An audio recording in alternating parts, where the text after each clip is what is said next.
Algérie sous le regard, comme ça, sous le triptyque du royaume des vautours, du cadavre encerclé et de la grotte éclatée.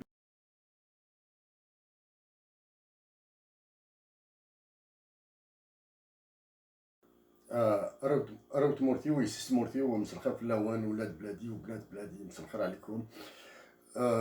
Je vais essayer de parler de certains derniers éléments qui, qui nous rapprochent un petit peu de l'échéance du 1er novembre, de cette date sur le référendum sur ce qu'ils appellent la Constitution. Je vais bien sûr je vais essayer d'être assez rapide.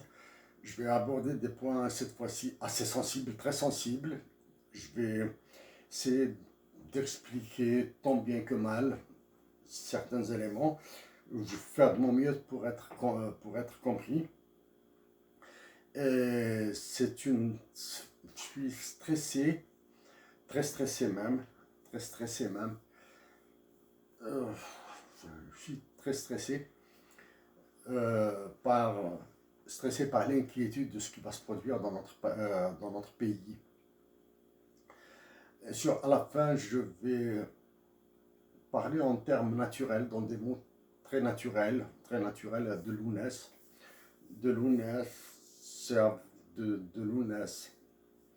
et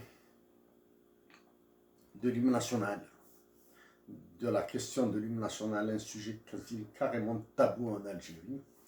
Mais donc je vais essayer de donner quelques indications, du moins une analyse assez sommaire, assez rapide de ce que nous voyons, de ce que nous voyons en Algérie, de ce que nous voyons à partir du Canada. Je vais bien surtout vous donner une vue occidentale de l'Algérie, une vue occidentale. Maintenant, j'ai travaillé sur des analyses de quelques pays étrangers, en dehors du Canada et des États-Unis d'Amérique, sans y être, donc, mais avec les éléments d'information, certains chiffres, nous arrivons à faire un portrait, essayer de faire des prédictions si on peut dire ainsi, plutôt on spécule sur ce qui pourrait se produire à l'avenir.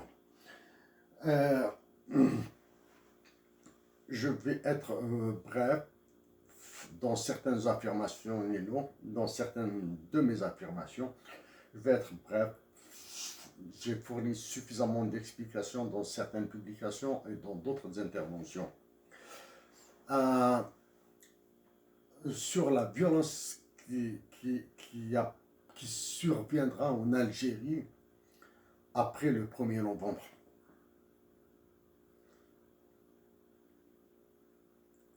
Les responsables numéro 1, les deux responsables sont fondamentaux. Les deux sources de la violence en Algérie sont la Banque centrale d'Algérie et l'état-major de l'armée. Cette violence va s'exécuter par la violence de l'État algérien à travers la police, la gendarmerie et d'autres moyens. La justice, bien sûr. Donc, à mes compatriotes de Kharata, humblement, je vous demande de faire agir votre intelligence collective. Il suffit de regarder autour de vous et vous allez comprendre ce qui se passe en Algérie. Et la concurrence sur la paternité, sur la source, sur l'origine des manifestations en Algérie confère énormément de responsabilités. Les événements de 2001, 2002 et 2003 doivent nous apprendre à plus de sagesse, à plus de lucidité. Je le répète, toute la violence qui surviendra, et elle surviendra en Algérie, elle est inévitable. sa cause sont la Banque centrale d'Algérie et l'état-major de l'armée, qui ont cédé aux pressions du Fonds monétaire international, de la Banque mondiale, de l'OCDE, de l'Union européenne. Dans les années 90, en 93, par la bouche de Claude Cheysson, ancien ministre des Affaires étrangères de la France, l'Union européenne a qualifié notre patrie de prostituée. Je l'ai dit dans des interventions précédentes. Bon. Maintenant, je vous suggère, je vous demande instamment de voter massivement le 1er novembre prochain et de voter comme vous le voulez. Dans les 2 précédentes interventions, j'ai demandé à l'État algérien de retirer ce chiffon de constitution qu'ils veulent imposer comme constitution. Maintenant, si la date est maintenue, si le texte n'est pas retiré, maintenant je prie le bon Dieu, le destin, la nature, de créer un cas de force majeure qu'on appelle un cas de force majeure pour que ce référendum du 1er novembre soit annulé. Quelques éléments d'analyse du choix de la date du 1er novembre, qui rentre dans le processus d'avilissement de l'Algérie. Maintenant, je vais le dire de manière simple. La date du 1er novembre a été imposée de l'étranger. C'est une affirmation que d'aucuns qualifieraient de gratuite de ma part, mais je la maintiens. La date du 1er novembre a été imposée de l'étranger. Depuis quand l'Algérie a-t-elle célébré le 5 juillet comme date d'indépendance? Depuis quelle année avez-vous souvenir de la célébration du 1er novembre en Algérie avec un défilé grandiose à la hauteur du 1er novembre 1954 et à la hauteur du 5 juillet 1962? Depuis quand? Le 5 juillet passé? Non. Le 5 juillet d'avant? Non. Organiser un référendum le 1er novembre prochain, et comme vous l'avez certainement remarqué, dans les journaux algériens, la pandémie et les statistiques de la pandémie sont absentes. Absentes. C'est-à-dire, ils recherchent d'abord l'affluence, parce qu'ils ont peur de l'abstention. Ils ont peur du boycott. Ça, c'est la lecture basique, élémentaire que nous pouvons faire. Alors que, réellement, en maintenant la date du 1er novembre comme date pour le référendum, et sachant que les Algériens sont conscients du risque de contamination par la pandémie, donc c'est effectivement l'abstention et le boycott qui vont l'emporter. C'est pour cette raison que dans la loi, même dans ce chiffon de constitution, il n'y a pas de chiffre sur la validation d'un référendum populaire. C'est pour cette raison. Donc, il y a ce qu'on appelle,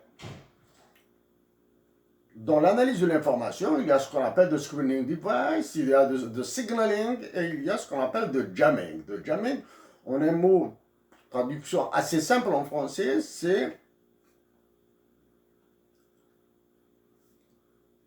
jamming. Ben, il me reviendra le mot. C'est la manipulation de la manipulation. Voilà. C'est du bluff.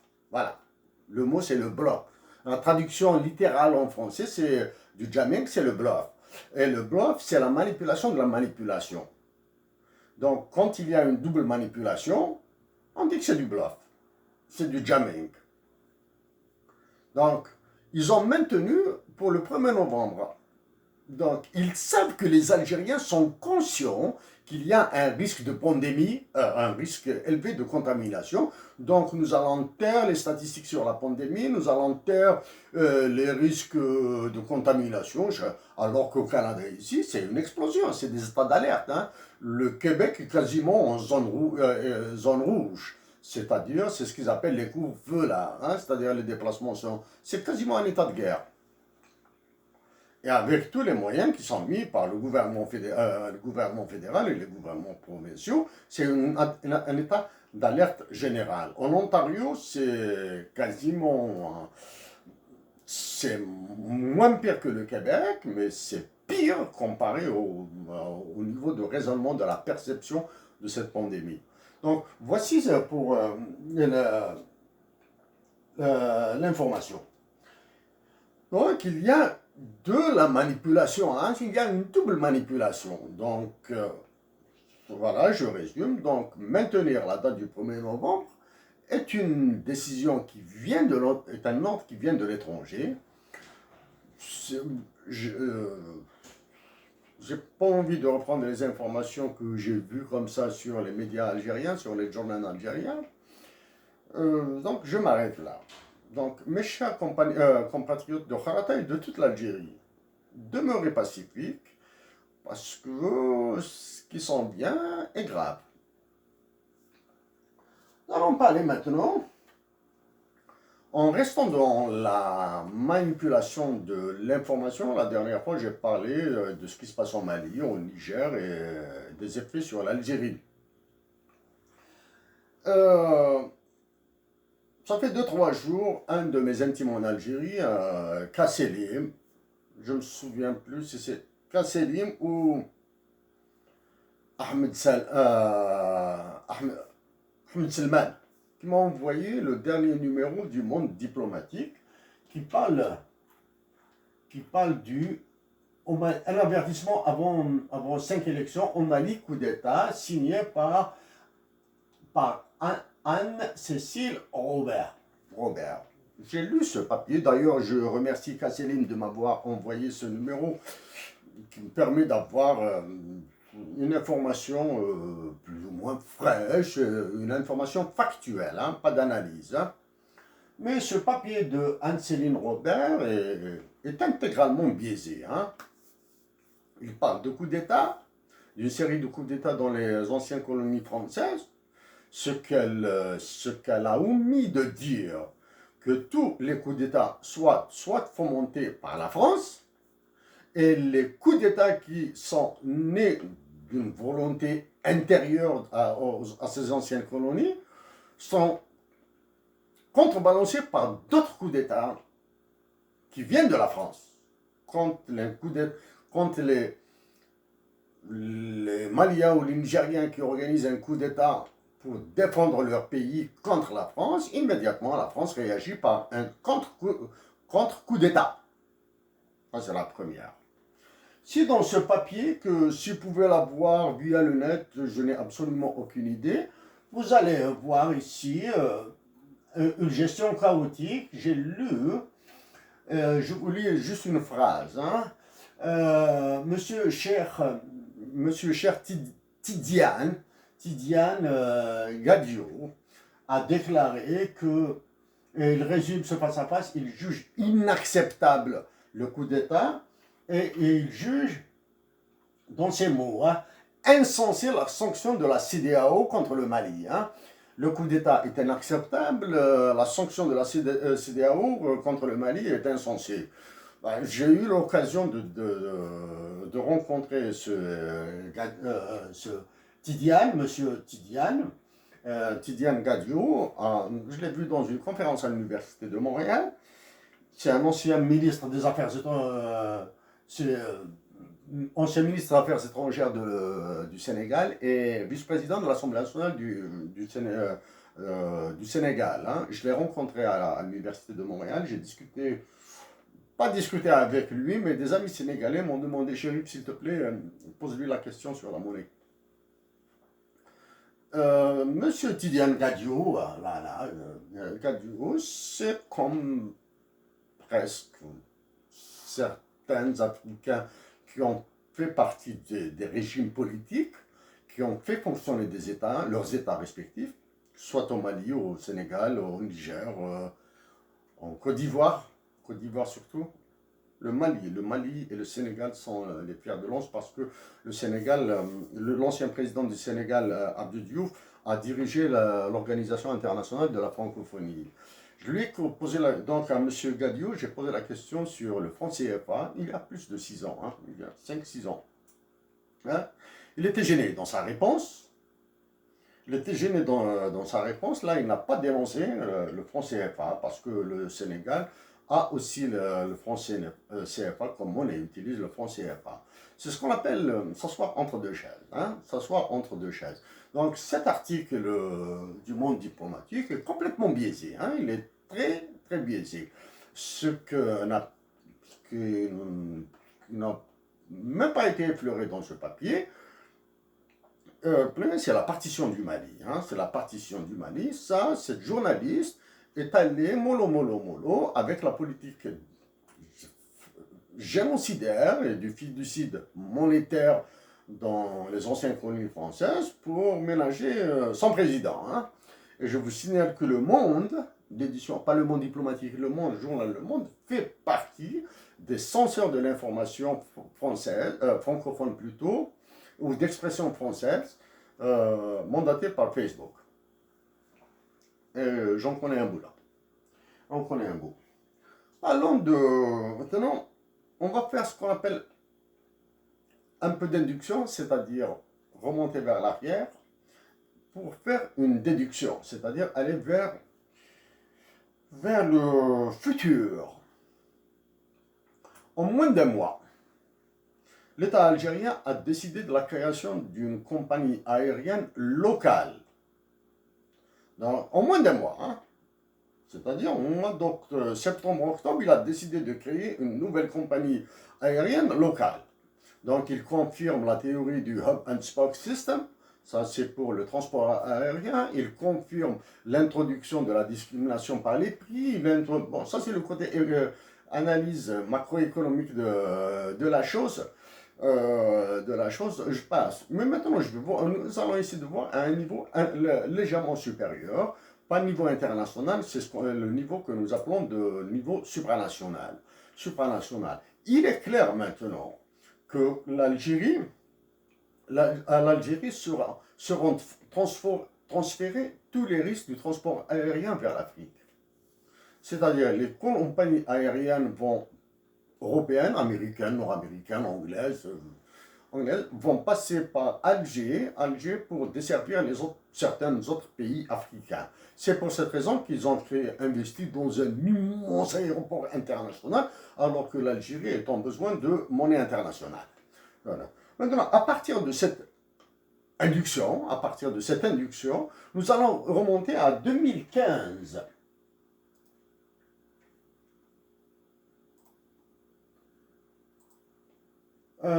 En 2015, du mois d'août 2015, hein, dans cette modeste analyse des effets du programme d'ajustement structurel en Algérie, sur YouTube, vous allez le trouver. Ce jour-là, c'était au mois d'août, donc au mois d'août 2015. Ce jour-là, mon ivresse était avec moi. Mon ivresse, je vous le dis, vous allez trouver certaines formes, etc. Vous allez reconnaître mon ivresse. Vous allez la reconnaître.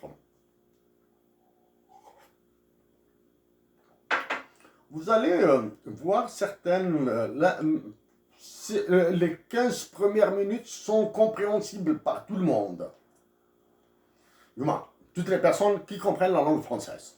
Les 15 premières minutes, c'est pour tout le monde. Mais après, bon, ben, il y a des mathématiques, il y a de la théorie, c'est très complexe. C'est très complexe. Vous allez voir ce qu'on appelle une analyse sur la dotation en facteurs financiers, en facteurs humains. C'est ce qu'on appelle la dotation factorielle, si vous voulez. Vous allez retracer tout ce qui se passe de 2015 jusqu'à maintenant. Jusqu'à maintenant, vous allez voir ce qui vous attend pour le futur. Maintenant, ils ont annoncé la création d'une compagnie de transport aérien. Disons que l'information ne bouge aucun coin à aucun des Algériens. Mais après le référendum, vous allez voir l'enfer. C'est quoi?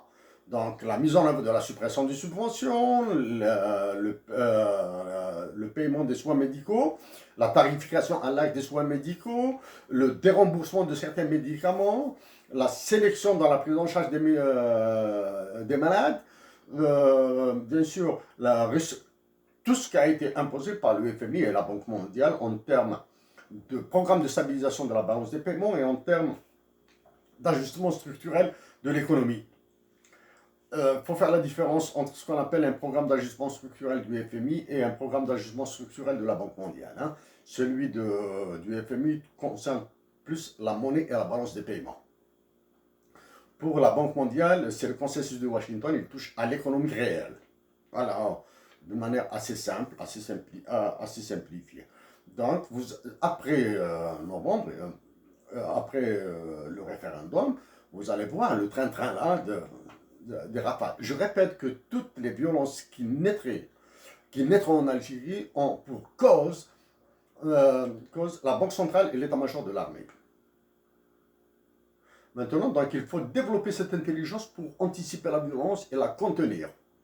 Ça, c'est pour la manipulation de l'information, le jamming. Vous allez voir que les procès pour nos compatriotes, on va dire prolétaires, hein, c'est-à-dire les jeunes manifestants vont diminuer, ils vont vous balancer des procès de la grosse pointure pour vous occuper, pour vous maintenir le stress, l'agitation, sachant qu'ils ont perdu tout le contrôle du système judiciaire. Ils ont perdu le contrôle du système judiciaire en Algérie. Les peines sont prononcées à tort et à travers. Voilà. Donc, mais après, ils vont se retourner contre vous.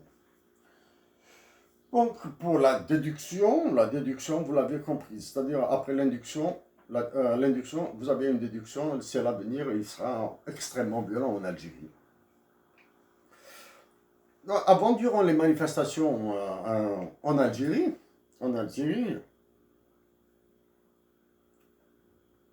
là, vous avez entendu parler de Human Rights Watch, l'Observatoire des droits humains, et Amnesty International, vous en avez entendu jusqu'à ivresse, là, hein, jusqu'à satiété, hein, plutôt, hein, jusqu'à satiété.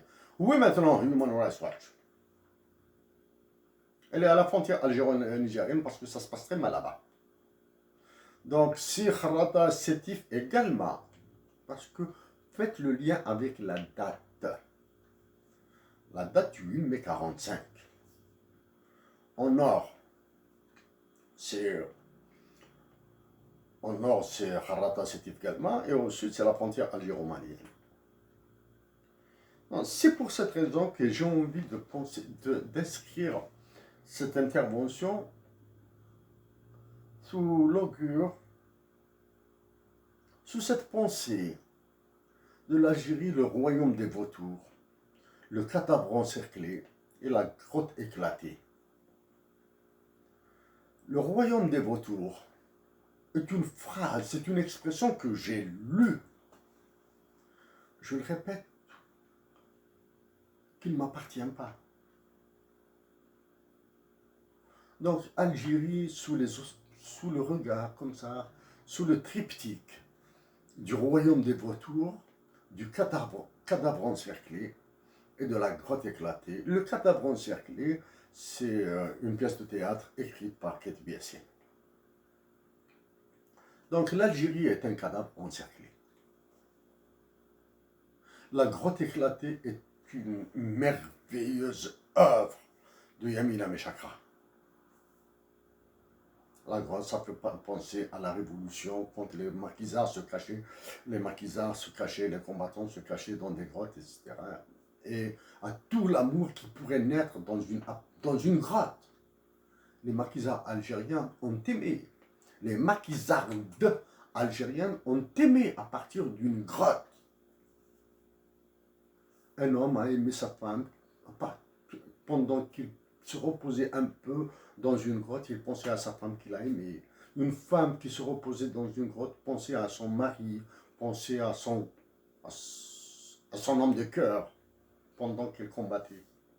Qui l'homme et la femme loin de leur partenaire, hein, de leur alter ego en amour. Mais pour le royaume des vautours, je n'arrive pas à retrouver l'appartenance.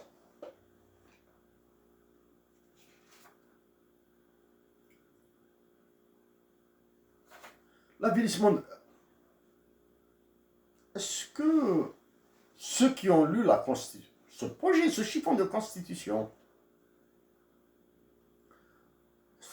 je pense qu'ils auront remarqué qu'il n'y a pas un mot sur la monnaie algérienne, le dinar algérien. Aucun mot sur la monnaie, alors que c'est l'un des attributs régaliens de l'État. Vous comprendrez maintenant que la monnaie, hein, a été retirée des symboles caractéristiques des attributions de l'État, de la personnalité juridique internationale de l'État. C'est-à-dire la monnaie, elle ira dans les marchés. C'est pour cette raison qu'il y aura une future, je l'ai dit en 2015, hein, il y a ce qu'on appelle une dévaluation pernicieuse du dinar. En parlant de la dévaluation pernicieuse du dinar, je le maintiens, je le répète une énième fois. Je peux évoluer sur toutes les positions. Pourquoi je peux évoluer sur toutes les positions? Parce que si je me retrouvais dans une négociation algérienne au profit de ma patrie, j'aurais à faire des choix. Dans une négociation internationale au profit de ma patrie, je serais étouffé. Parce que l'Algérie est un cadavre encerclé. Donc, je pourrais faire des concessions pour éviter des pertes en vie humaine, pour éviter de la tristesse, pour éviter des deuils pour ma patrie. Et je le répète, je veux que mon nom soit associé à la paix et au bonheur des Algériens et non à leur tristesse et deuil. Donc, je peux, dans une négociation internationale, je peux évoluer sur certaines positions. Sauf sur 3. La surévaluation du dinar, la dotation de l'Algérie, d'un hymne national bilingue, ce sont les deux. Et je vais supprimer l'enseignement de Tamazight en primaire, ça je le. Mais maintenant, avec la complication dans laquelle ils ont mis notre patrie qui était dans une situation extrêmement complexe auparavant, nous ont créé un autre problème. Si je suis élu président de la République, je vais suspendre la Constitution par voie référendaire. Elle sera approuvée, ça il est inévitable. Hein. Ils ont l'habitude de traficoter les chiffres, ils ont la loi étant en leur faveur, il n'y a pas de minimum pour validation d'un référendum, il n'y a pas de minimum de validation d'un vote, etc. Il n'y a pas, c'est pour cette raison que vous voyez des noms anonymes. Les 2/3 de l'Assemblée. L'Assemblée n'est pas un nombre, l'Assemblée est un nom commun. Donc je vais suspendre la Constitution par voie référendaire. Et bien sûr, si je suis élu président de la République, je vais demander des pouvoirs spéciaux en termes de décision sur la politique monétaire, décision de la politique monétaire pour surévaluer, du moins la décision sur la politique, sur la surévaluation fait partie des distributions du président de la République. Je vais ramener le dinar algérien à sa valeur de 1987. Que les businessmen et les milliardaires algériens, etc., qui parlent de risque de change, viennent me dire le contraire ou viennent se poser. Donc, voici la dotation la surévaluation la surévaluation de la monnaie algérienne au niveau de 87, 86, 87, avant la venue des Français en Algérie. Quand je dis les Français, c'est le FMI. Hein.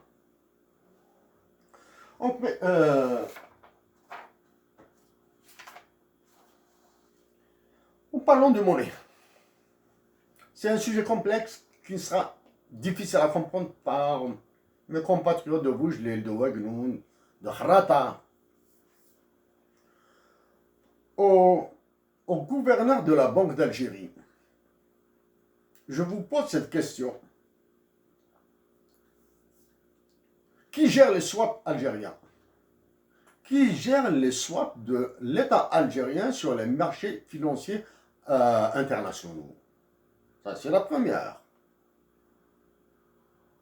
Est-ce que les positions longues et courtes de l'État algérien sont gérées à partir d'Alger ou de l'étranger?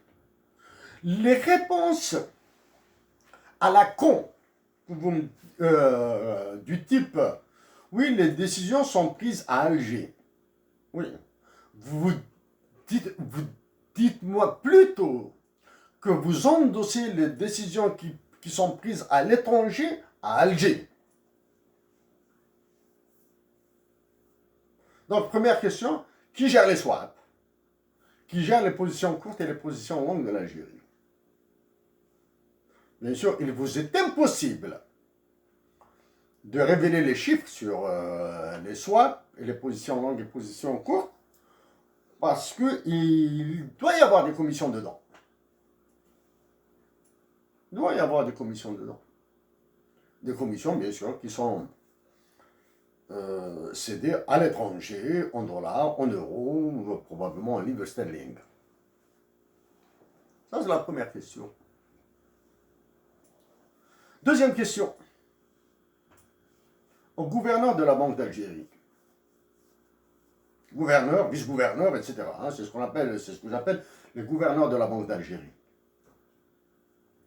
Est-ce que vous pouvez révéler l'équation du taux de change effectif?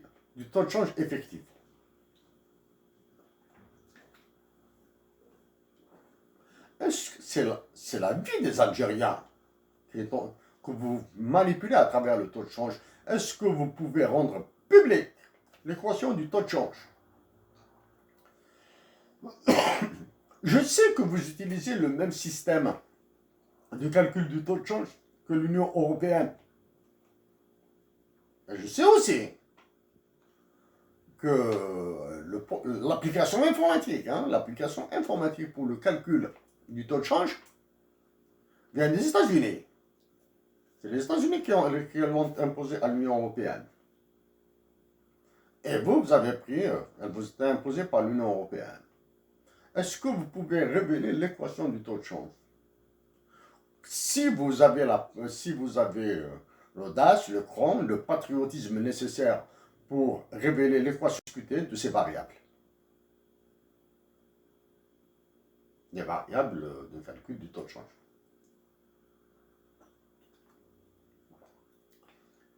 À tous mes compatriotes d'Algérie, mettez la patrie dans vos cœurs. Dans vos cœurs. Tous mes compatriotes, mettez la patrie Algérie dans vos cœurs. Remplissez votre cœur d'amour. N'attendez jamais à la dignité humaine et aux vies privées des autres. Et dites ce que vous voulez dans ce cas-là. Si vous mettez l'Algérie, la patrie dans vos cœurs, si vous évitez, et je vous le recommande, de ne jamais attenter à la vie privée et à la dignité des hommes, quoi que ces hommes aient fait, la vie privée et la dignité humaine de tout un chacun sont sacrées. Quand vous avez ces 4 règles, dites ce que vous voulez sur l'Algérie. Dites ce que vous voulez sur le reste. Je sais que l'histoire n'est pas un tribunal. L'histoire, c'est l'histoire. Un tel chef a fait ça, un tel a fait ça, un autre a fait ça, un autre a fait ça. Mais l'histoire populaire, c'est-à-dire ce que nous disons, dans les discussions privées, dans les discussions publiques, etc., couvre certains d'entre nous de bénédictions et d'autres de malédictions. L'histoire, elle peut durer 1 siècle, 2 siècles, 10 siècles.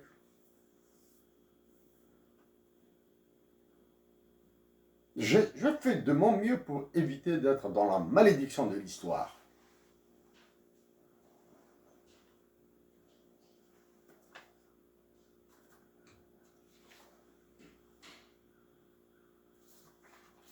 Et bien que un autre élément paraîtra banal, du moins pas banal, il est assez sophistiqué. Quand est-ce qu'a été décidé l'assassinat de l'Algérie? J'éviterai de remonter l'Algérie, d'inscrire l'Algérie dans la crise des subprimes de 2007, de juillet 2007, qui a commencé à apparaître réellement, à devenir mondiale américaine début 2008, et à devenir systémique à la fin 2008-2009. Systémique au niveau mondial, système mondial. Fin 2008, début 2009, il est devenu systémique. Ça, c'est pour... J'éviterai de remonter jusqu'à là, il est aisé de la mettre dedans. Il est très aisé du moins de montrer l'influence de la crise de 2007 des subprimes aux États-Unis sur l'Algérie. Il est aisé de mettre l'influence. Du moins, côté économique, côté finance, il est aisé. Maintenant, j'éviterai de reparler de 1980, 90, 2000, mais à partir de 2015. L'Algérie, j'ai dit au début que l'Algérie est le royaume des vautours. Pour vous, mettez le visage, le nom que vous voulez sur les vautours. Moi, je vais vous donner quelques noms. L'un des vautours, peu connu du public, c'est Olivier Blanchard, français, ancien économiste du Fonds monétaire international. Un autre vautour, c'est Marie-France Nelly, du GAFI, du groupe d'action financière internationale relié à la Banque mondiale. Pour moi, le vautour le plus connu, et vous pouvez le retrouver dans la presse, c'est François. Oh, ben je vais... C'est le français du FMI, s'appelle François quelque chose.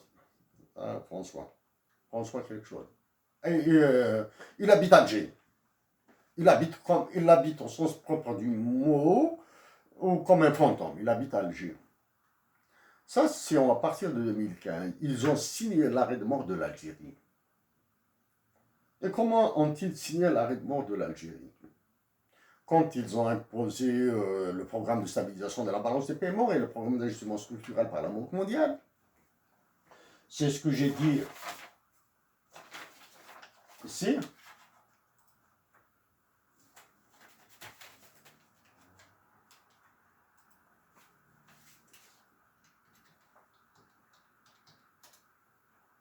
Ici, modeste analyse, je l'ai dit ici, vous allez le trouver.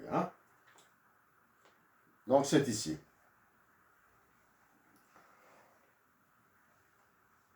Donc, l'arrêt de mort de l'Algérie a été signé en 2015. C'est quoi l'arrêt de mort?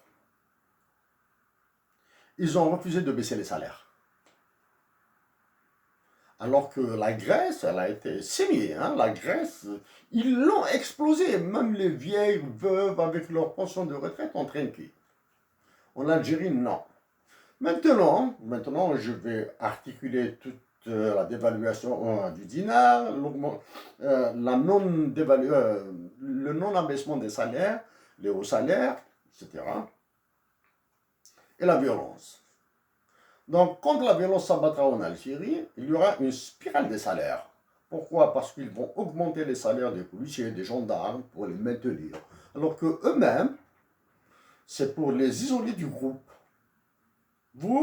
Eux, ils vont souffrir parce que la dévaluation des dinars, etc., la perte du pouvoir d'achat, et les policiers et les gendarmes auront des salaires plus élevés, donc il y aura une spirale des salaires dans laquelle actuellement, qui va déboucher sur un effondrement monétaire de l'Algérie. Et l'Algérie vit les symptômes d'un effondrement monétaire sont visibles en Algérie. Voici. L'autre élément de l'effondrement monétaire et du désastre qui attend l'Algérie. Ça, vous le lisez toujours. L'importation des véhicules neufs et l'importation des véhicules de moins de 3 ans. Ah, c'est les vautours là, hein? C'est les vautours qui vont s'installer, hein? Même bien quoi. L'Algérie a besoin de monnaie internationale. Elle a besoin d'augmenter ses stocks. Elle a besoin de lutter contre l'inflation importée. Où est-ce que vous allez voir ces effets des importations de véhicules? L'inflation dans le prix de la terre. Le prix de la terre va augmenter parce que moi, si j'étais en Algérie, j'aurais peut-être vendu ma part de notre lot de terrain pour avoir un véhicule. Eh ouais. Et quand je l'aurai vendu, la personne qui l'aura acheté, peut-être qu'elle va l'utiliser pour de l'agriculture. Donc, pour récupérer, elle doit augmenter les prix. Local. Voici comment se transforme l'inflation importée en inflation locale.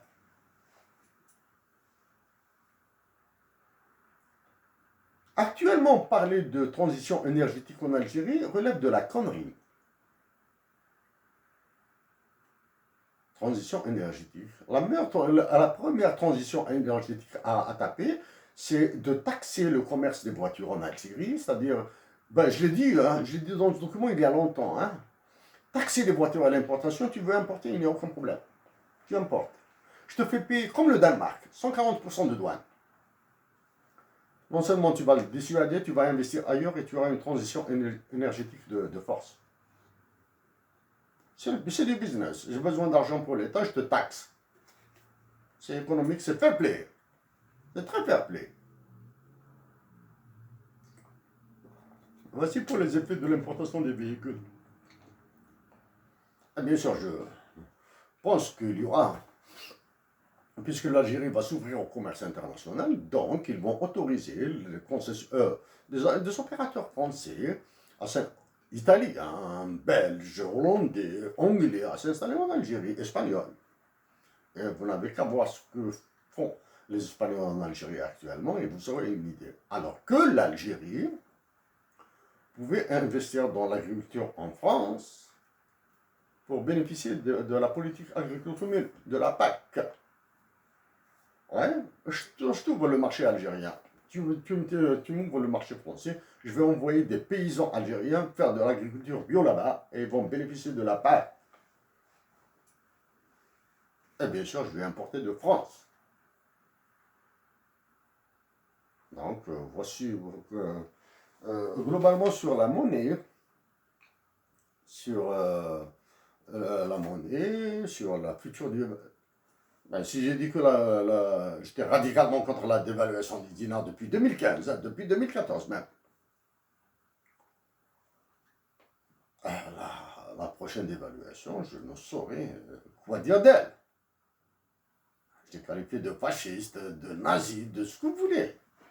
Et à la prochaine évaluation, je n'aurai plus de qualificatif. J'ai hâte d'une chose. Que les conditions de vol, de voyage internationaux s'assouplissent. J'ai envie de venir dans mon pays. Mon espoir, bien sûr.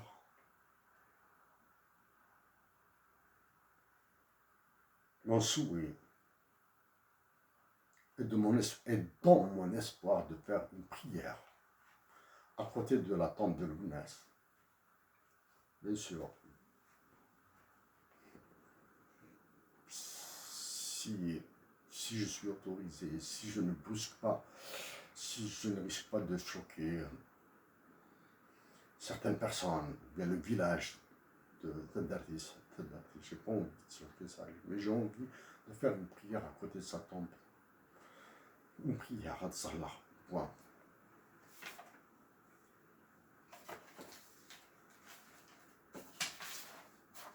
Allez, commencé la déstabilisation de l'Algérie. Est-ce que vous vous souvenez? Elle a commencé par les manifestations contre les gaz de schiste.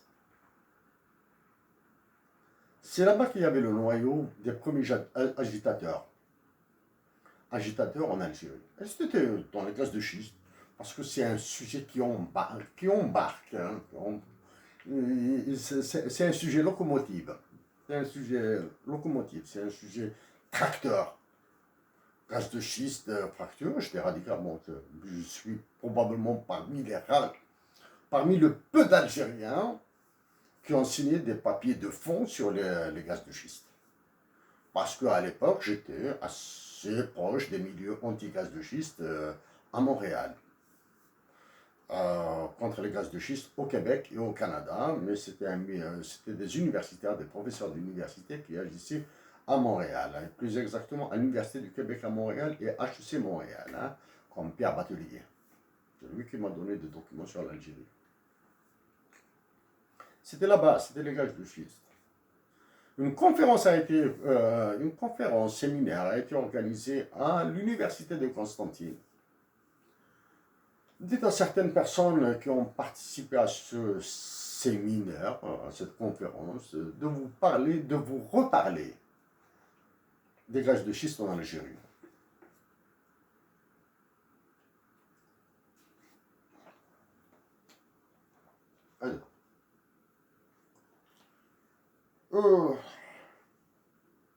Il y a deux sujets que je m'interdis d'aborder, je les réserve au président de la France. Je m'interdis de les aborder. Ils ne sont pas tabous pour moi. Hein. Ouais, c'est comme ça que ça joue. Le jeu international, je suis stressé. Hein. J'ai un peu peur de venir en Algérie. Mais je vais venir.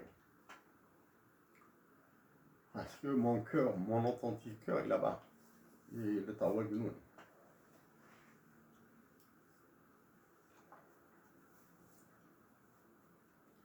Deuxième événement, déstabilisation de l'Algérie. Est-ce que vous vous souvenez de l'accession du tohu fait par l'accession de l'Algérie à l'OMC? C'est là-bas. Avec le premier processus de déstabilisation. Alors ils peuvent accorder, l'Algérie est membre observateur de l'OMC depuis 1987 ou 89. Qu'est-ce qui a bloqué l'Algérie, l'accession de l'Algérie à l'OMC? Sans doute royalement que l'Algérie soit incompétitive. Ils savent que c'est un pays sous-développé, ils savent que c'est un pays biaisé à l'importation, etc. Biaisé à l'importation, qui vit de l'exportation. Il importe tout, etc. Ça, ils le savent. Qu'est-ce qui s'est passé récemment entre certains pays du Golfe et Israël? C'est les processus de paix, c'est les accords de paix. Donc l'Algérie, elle va vers là. Ça, c'est l'une des pressions internationales qu'ils refusent de parler. La normalisation avec Israël, elle aura lieu de gré ou de force. Elle aura lieu de gré ou de force. C'est l'un des chocs, qui viendra peut-être 6 mois, peut-être 1 mois. Parce que je pense qu'ils vont vous balancer tous les chocs d'un bloc.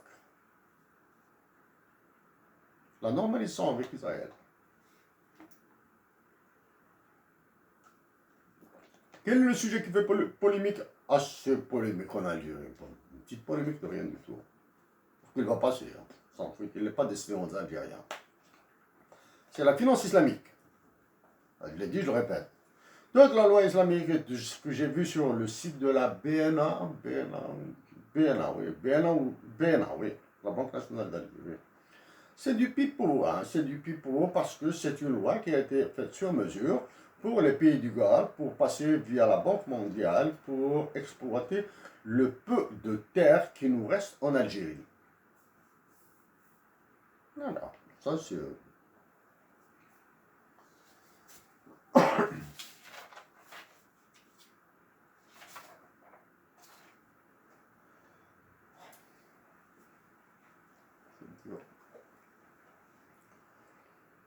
il y a, ouais, pour des sujets qui vous paraîtra simple, je vais l'aborder décontracté, mais simple. Je connais des enseignants d'informatique, hein, des enseignants à l'université. Hein. Je connais des enseignants d'informatique, de matière informatique, tant dans les universités canadiennes qu'algériennes. Mais dans une université algérienne, j'ai envie de brosser le topo global, comme ça. Hein. Je ne me souviens plus, j'ai fait d'informatique en Algérie. Juste voir comme ça, poser, chercher de la documentation rapide, demander à de jeunes techniciens de me rappeler certaines techniques banales, HTTP, FTP, Htrax, etc. Comment on bloque la gestion des domaines, la gestion des adresses IP, pas là, c'est ce que IPv4, IPv5, IPv6, etc. Comment on fait des techniques de mirroring, hein. Surtout Htrack ou Htrax. Comment pister un site internet. On veut parler de l'infrastructure, hein, c'est-à-dire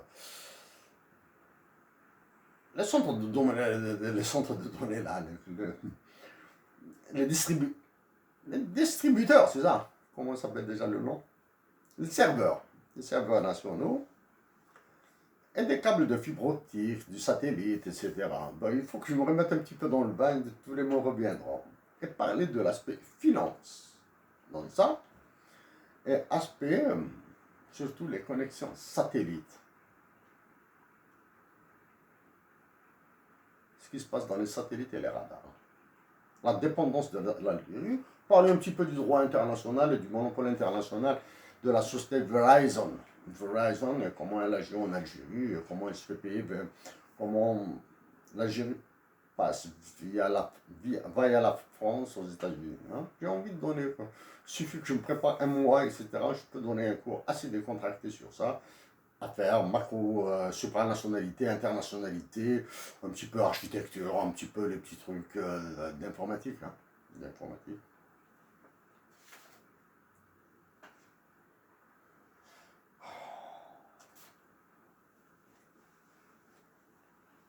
Un sujet complètement fou. L'Algérie, vous savez que vous connaissez aux alentours de vous des vieux, des vieilles qui touchent des pensions de retraite en monnaie internationale, en euros. En euros. Les vieux retraités, les vieilles retraités ou veuves de retraités en Algérie touchent leur pension de retraite en euros. Hein, ça remonte aux années 88, 89, 90, début 90, je ne me souviens plus. Pourquoi ils n'ont pas touché à ces pensions? Simple. Parce que les Algériens qui ont dirigé l'État algérien, qui se retrouvent actuellement résidents en France, sont payés en euros. Parce que leurs pensions de retraite sont versées en euros. Donc, ils ne peuvent pas toucher à ça, sinon ils vont les faire crever de faim en France. Ou bien ils les obligeront à revenir en Algérie, ou bien à ce qu'ils vendent l'intégralité de leurs biens qu'ils ont ici, soit en leur nom propre, ou bien en des noms d'emprunt, les vendre en euros, pour qu'ils puissent rester en France, en Allemagne, ou en Belgique, ou en Angleterre, ou aux États-Unis. C'est pour cette raison, si je suis élu président de la République, je vais toucher à ça. Mais avant de toucher à ça, ils vont me mettre dans l'acide chlorhydrique. Ils vont faire exploser plus que le président du Liban. En 2012, on va dire comme ça, j'ai le problème des dates, des années. En 2013, 2012, 2013. Bref, en 2014, pour faire les impacts économiques de Tamazight à l'Université de Montréal, bon, j'ai parlé de l'économie, on ne parle plus de l'économie là.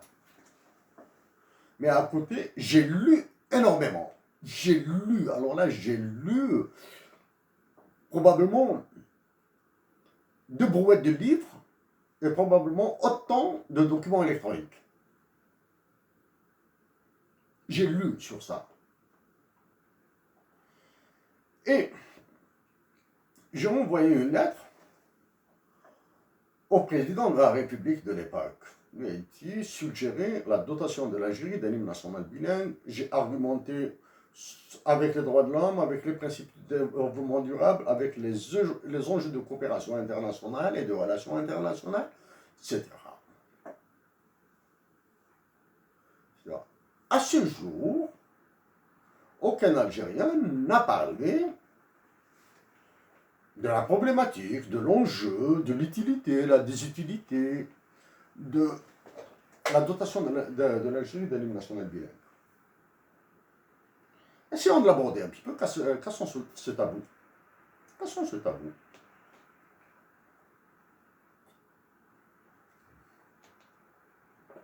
Après la victoire de la Coupe du Monde, après la victoire en Coupe du Monde de la France en 1998, il a été question de discuter d'un nouvel hymne national en France, ou d'amender la Marseillaise. Au Canada, l'hymne national canadien, au Canada, nous avons un hymne national bilingue, c'est le même. Il est bilingue. Récemment, ils l'ont amendé, ils l'ont changé. Donc, un hymne national n'est pas une écriture sainte. Et même les écritures saintes, vous en avez plusieurs. La musique de tous les musiques de tous les hymnes nationaux sont universelles, font partie du patrimoine public universel. C'est-à-dire, elles n'ont pas soumis, les musiques des hymnes nationaux ne sont pas soumises aux droits d'auteur. Il n'y a pas de royalty dessus. L'Irak a modifié son drapeau. La Mauritanie a modifié son drapeau. Maintenant, depuis quelle année avez-vous entendu pour la dernière fois, c'est en quelle année avez-vous entendu pour la dernière fois l'hymne national algérien Kassaman entonné intégralement en Algérie? Question. Depuis quelle année?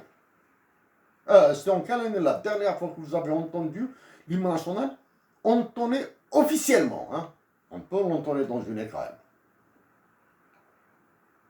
Vous savez très bien que c'est Abban Ramadan qui a demandé à Moufti Zakaria de le faire. Un Abban Ramadan, algérien, patriote, je le dis, j'ignore ce que pense Abban Ramadan, mais pour moi, c'est un amazir. J'ignore ce que pense Moufti Zakaria de ses origines, etc., qui est mort en Tunisie, je vous le signale. Est-ce qu'il est enterré en Tunisie? J'ignore. Il y a un Mozambique, un Mazir. Un Mazir par là, un Mazir par là, et ils font l'hymne national, Kassaman. Somptueux. Un chant révolutionnaire somptueux qui est devenu Kassaman.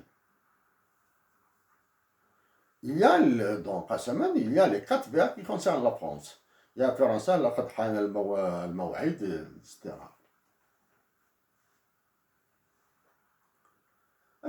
Pensez-vous que quand le président de la Chine, de l'URSS, le Premier ministre d'Angleterre, le président de la France, le président des États-Unis d'Amérique, le Premier ministre du Canada ou la chancelière allemande, ou bien le futur chancelier allemand, quand ils viendront à Alger, s'ils viendront à Alger, s'ils viennent à Alger,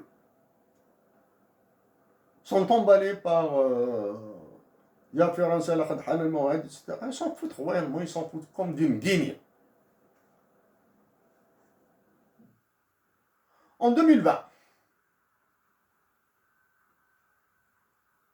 est-ce qu'il n'est-il pas temps de changer ces 4 vers, il est remplacé par il y a Sin, il y a Russie, il y a Wilayat al-Muttahida, il y a France, il y a Angleterre, il y a Britannia al-Oudma. لقد حان الوقت استقلال الجزائر.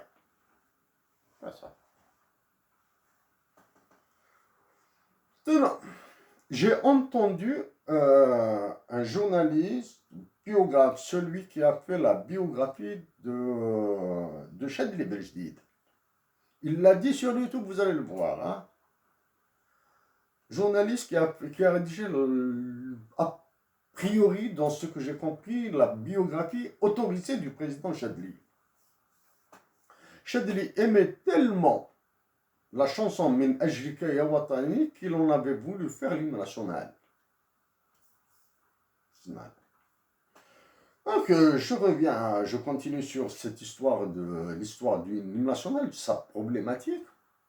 Quand en 2014 j'ai envoyé la lettre au président de la République de l'époque, Hussein Ahmed était vivant, mais je savais qu'il était malade. Je savais qu'il était malade à l'époque.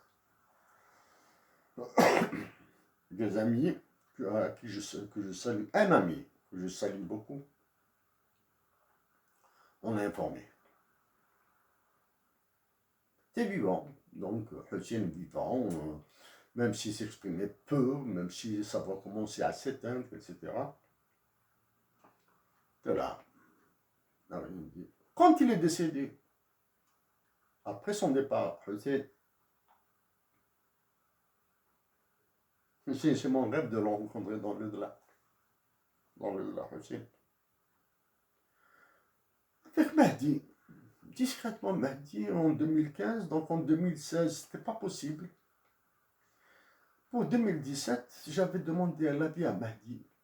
Mahdi, s'il te plaît, que penses-tu si je préparais une conférence sur l'action internationale de Hussein Ahmed et que je vais présenter à New York, une conférence universitaire, hein, voilà, Hussein son passe des hommages. Je suis une analyse de l'action internationale, etc. Mais c'est bon, je l'ai fait là. Je l'ai préparé. Bon, malheureusement, ça n'a pas abouti. J'espère que je vais amender le texte et j'espère que dans l'avenir, je pourrai le faire. Que ce soit aux États-Unis, en France, en Angleterre, au Canada, peu importe. Hein, je le ferai. Mais pas au Kabylie.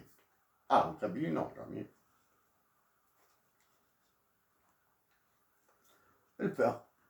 J'ai lu, je me suis documenté. Documentation universitaire.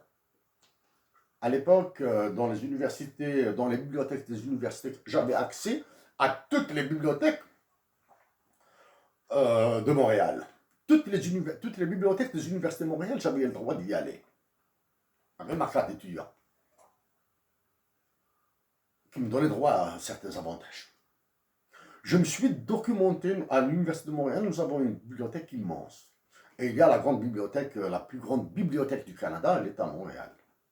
Je suis documenté, j'ai relu des livres non distribués dans le circuit commercial. C'est des livres académiques, universitaires, mais puisqu'ils n'ont pas de clientèle, ils ne sont pas distribués. Donc, c'est des exemplaires rares, généralement, ils sont financés. Tu demandes à un historien, il te fait un livre. Je continue avec le problème de réglage de l'espace d'enregistrement. Je continue sur la question de l'hymne national. Donc, pour travailler sur les actions, les impacts, les conséquences de Hussein Ahmed au niveau international, je me suis documenté beaucoup. Donc, j'ai lu énormément d'ouvrages. Donc, dans le livre Indépendant, guerre et après-guerre, indépendance, après indépendance, guerre et après-guerre, j'ai découvert que Hussein a soulevé la question de l'hymne national en 1963-64, sans donner aucune précision, sauf une seule. La question de l'hymne national, selon lui, devait être réglée par voie de concours. Et il avait suggéré à maintenir le drapeau national actuel parce qu'il représentait les symboles, les couleurs de la nation du temps de l'émir Abdelkader. Quand j'ai découvert cette phrase, j'ai eu en quelque sorte le quitus moral pour persévérer dans la question sur la dotation de l'Algérie d'un hymne national bilingue. Donc c'était un quitus moral. Combien même je peux m'en passer des quitus moraux. J'ai une autonomie de pensée. Cette autonomie de pensée me permet d'aller vers des sujets tabous, comme la conception d'une monnaie ancrée sur l'air et la terre, et de parler de l'effet Jarre,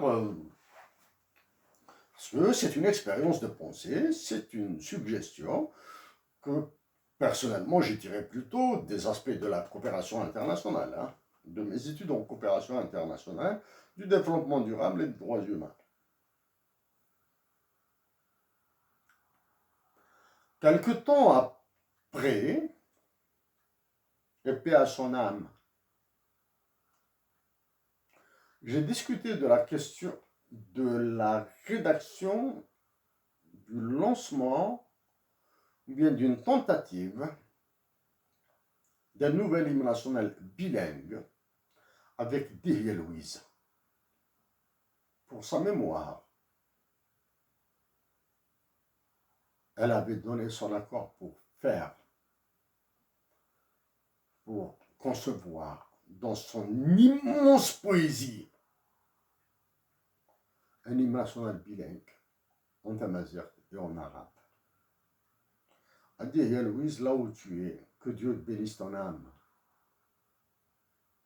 et que le paradis soit ta dernière demeure.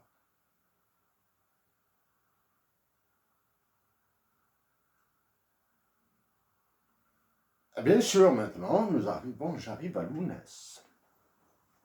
L'UNES, je vais parler en deux temps. Sur l'UNES, c'est ce qui possède de l'Algérie. Et de ce l'UNES, j'ai envie de parler en termes plus simples. J'ai signé des papiers sur l'UNES, 2 papiers sur l'UNES. J'ai envie de parler de l'UNES que je n'ai jamais eu, que je n'ai jamais rencontré de ma vie. J'ai envie de parler de cela de manière simple et naturelle, non pas sous une approche théorique ou quoi que ce soit. L'UNES a fait Aroro sur la musique de l'hymne national Qassaman. Et dans Aroro, il m'est impossible d'apprendre par cœur de la poésie. Je préfère plutôt essayer de dire quelques mots en l'écoutant avec vous pour me rappeler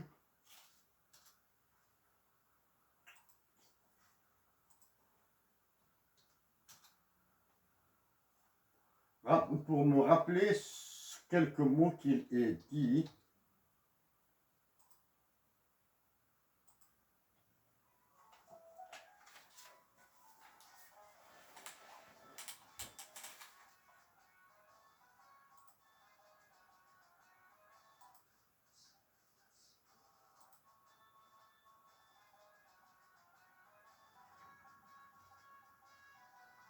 Donc, juste pour les premiers mots.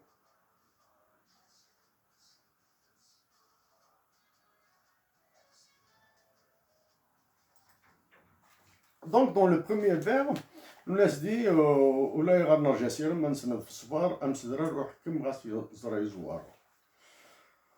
Pour moi, quand j'écoute le Lounès, je l'écoute très souvent et je dis souvent que quand le Lounès vient d'Amsterdam, il est augmenté. C'est-à-dire quand j'écoute le Lounès à Amsterdam, le Lounès devient supérieur à lui-même. Donc dans Aroro, le Lounès dit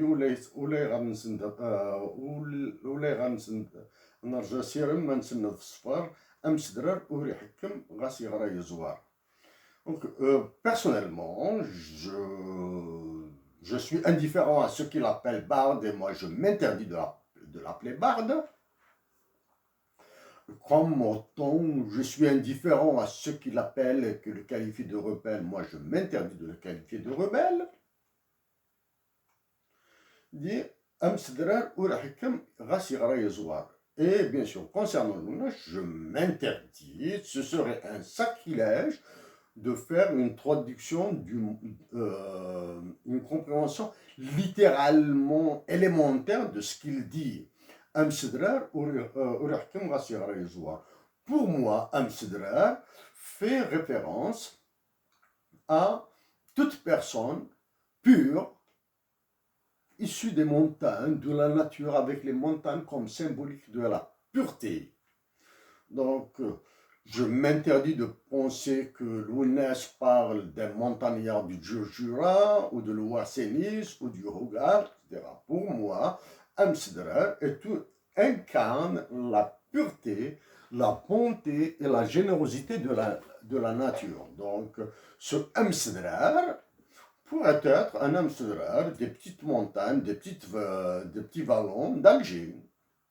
Pourrait être de la montagne de Santa Cruz à Oran. Il pourrait être des montagnes des Aurès, du Hogar, du Mzab, de l'Ouarsénis, de l'Atlas Bidéen, peu importe.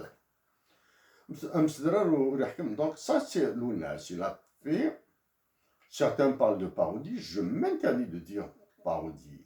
Je pense que c'est l'une parmi toutes les œuvres de l'UNES, celle qui est allée chercher au fond de lui-même, pas au fond de ses tripes, mais au fond de son ADN. Et dans le dernier vers, il dit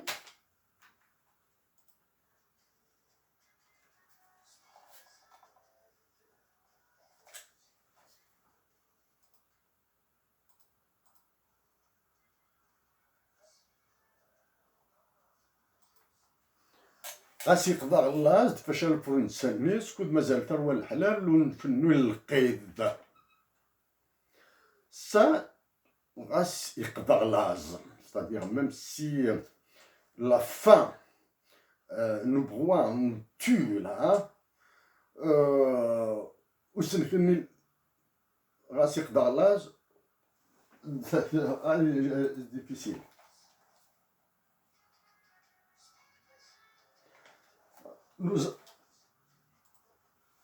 غاس يقدر لاز انصبر لاز c'est ce qui nous attend. C'est pour cette raison que mes compatriotes d'Algérie, à nous tous, y compris moi, même si je suis au Canada, ce ne sont pas les 12 travaux d'Hercule qui nous attendent. Ce sont les 120 travaux d'Hercule avec les 1200 difficultés qui vont avec. ونكنو القيد سكود مازال الدريه الحلال ونكنو القيد. Tant qu'il y a des patriotes, il faut garder l'espoir. Donc l'UNES a commencé par un cœur mal, il avait mal à son cœur, il a terminé par un espoir. Il a terminé par un espoir et les derniers mots de l'UNES.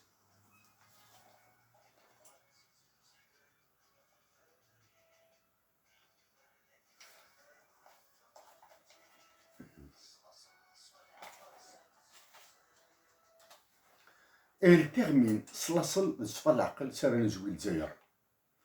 donc, chers compatriotes d'Algérie, mettons Sfa de l'Aql, dans nos cœurs, agissons avec Sfa, agissons avec Sfa pour sauver l'Algérie de la domination, de l'esclavage, du retour à l'esclavage et arrêter l'avilissement de la patrie. Arrêtez cet avilissement de la patrie, arrêtez l'avilissement de la patrie. J'espère qu'après ce plaidoyer,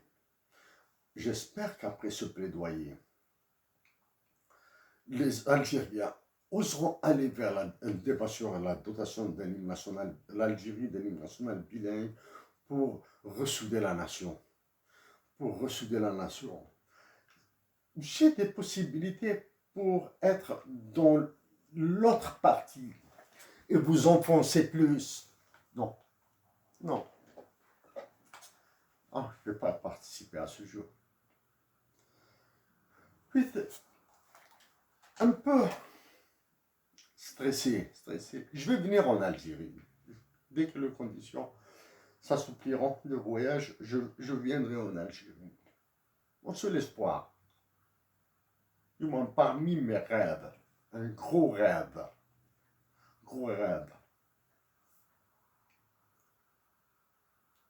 laver les pieds à cette femme qui a fait de moi un animal, je le reconnais, elle a fait de moi un animal.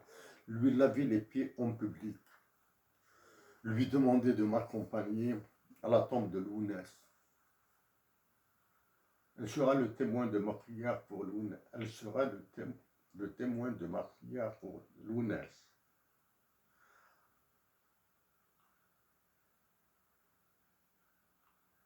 Mes chers compatriotes d'Algérie,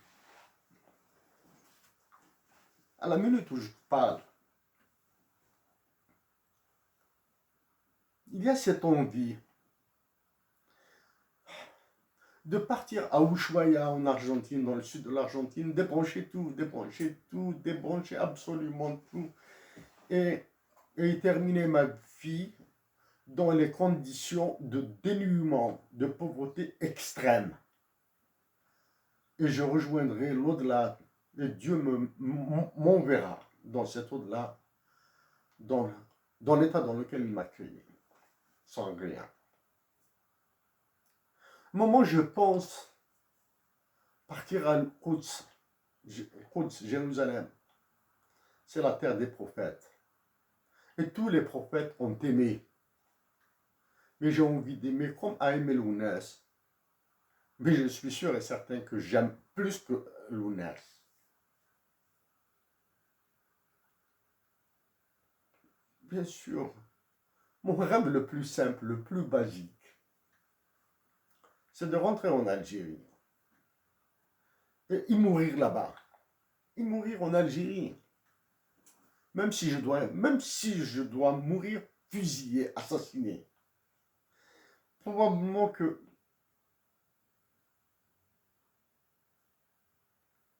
celui qui m'exécutera, même s'il m'exécute par le dos, Wallahi l'Adim, Wallahi l'Adim, Wallahi l'Adim, et dès à présent, que je lui pardonne.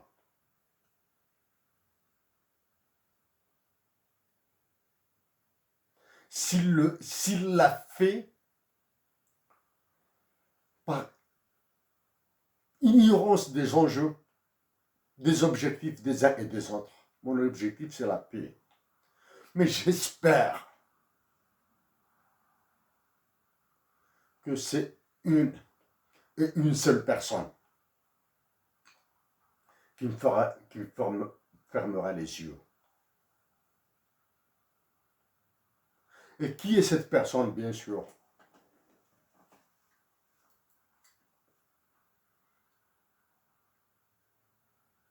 Et qui est cette personne?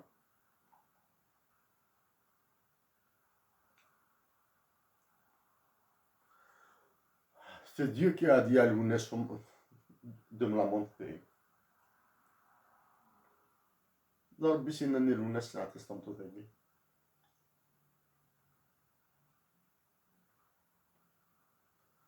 Et Lounès, il monte le 23. Lui, il monte le 25 juin 1996. Du fond du cœur, mes chers compatriotes d'Algérie, faisons ce que souffrons pour sauver l'Algérie de l'avélissement. Souffrons ce que nous devons souffrir pour permettre aux générations futures de vivre mieux que nous.